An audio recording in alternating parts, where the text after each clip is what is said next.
It's what we filmmakers might describe as the money shot. Smiling, well-fed, healthy-looking kids in rural sub-Saharan Africa. This is Zambia, a nation of small farmers with plenty of available fertile land. Maize is the main cash crop and also traditionally provides the staple diet. Availability of food here is reasonably good, and there's generally enough to go around. Now, take a look at this statistic.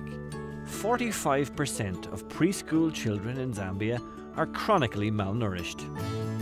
If the child is not getting the nutrients it needs during that 1,000 days from the moment a child is conceived up until its second birthday, it will suffer from chronic diseases as it gets older. It will suffer in schooling. The child is stunted, won't grow at the pace of the others. It will be a slow learner. Most of them eat a very bland diet, mostly just a local food that's called nshima. It's just a maize porridge, and they're not getting a variety of foods, and so their body is compromised and their growth is compromised as a result. Our research has shown that the problem is one which involves both the health and agriculture sectors, especially at government level. The coordination and the collaboration between different departments that really will help improve the child nutrition is not there. At Concern Worldwide, solving problems is what we do, and we believe that we have a solution to this one. In the rural district of Mumbwa, with the support of Kerry Group, Concern has brought together the Ministry of Agriculture and the Ministry of Health for the first time to tackle childhood malnutrition. It's not an issue that can be addressed by one ministry alone, but it's an issue that requires people to collaborate and then be in a position to find a solution to it. If this is addressed, there are so many advantages. One, we get to have a healthier nation, and with a healthier nation, you get to have children with the higher IQs. You expect to have a more productive nation at the end of the day. Realigning agriculture to improve nutrition. It's a bit of a mouthful, and on the face of things doesn't seem particularly radical. But go back to our statistic. 45% of young children in Zambia are chronically malnourished. That's nearly 1 million children robbed of their full potential. What if, by making some basic changes to the way things are done, we could reduce that figure to 35%, or 25%, or less? Now, wouldn't that be a real revolution?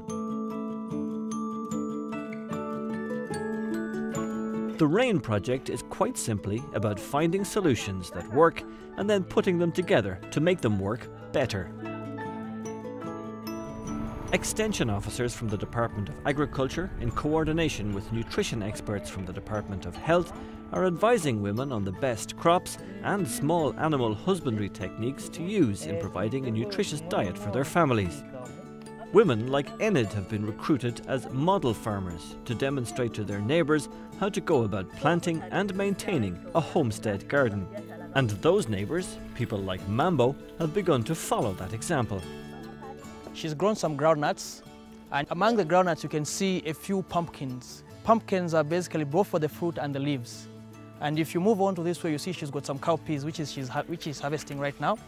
The pods are to provide the protein, the leaves, the vitamins. And she's got some amaranthus. The amaranth here is used for the leaves. And if you look beyond the amaranth, you see some sweet potatoes.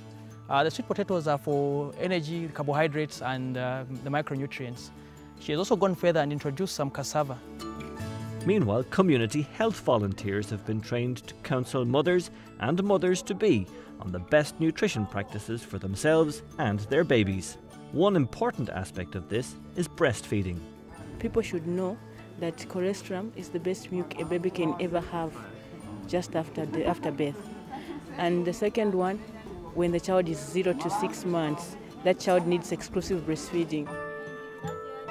Women's groups have been formed to discuss nutrition and health and to hold demonstrations on how to best prepare and cook nutrient-rich foods. Women are at the heart of what we're trying to achieve in Zambia. And, let's face it, changing the traditional attitude of men towards women is a key challenge. There's so much beliefs and tradition that women should submit to their husbands.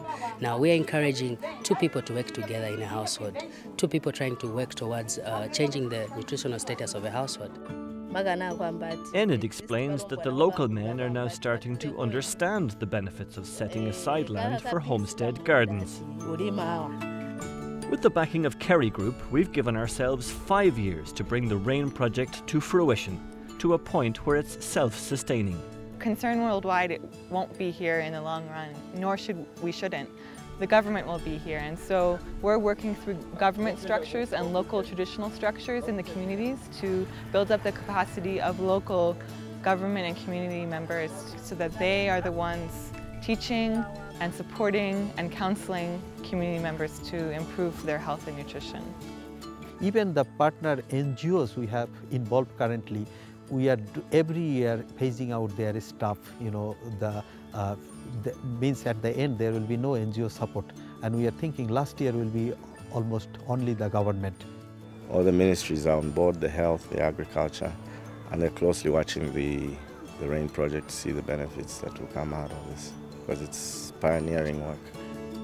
Our goal is that the government of Zambia will adopt the lessons of the RAIN project nationally in a drive to stamp out chronic malnutrition for good. And it's our intention to provide a blueprint for other countries to do the same.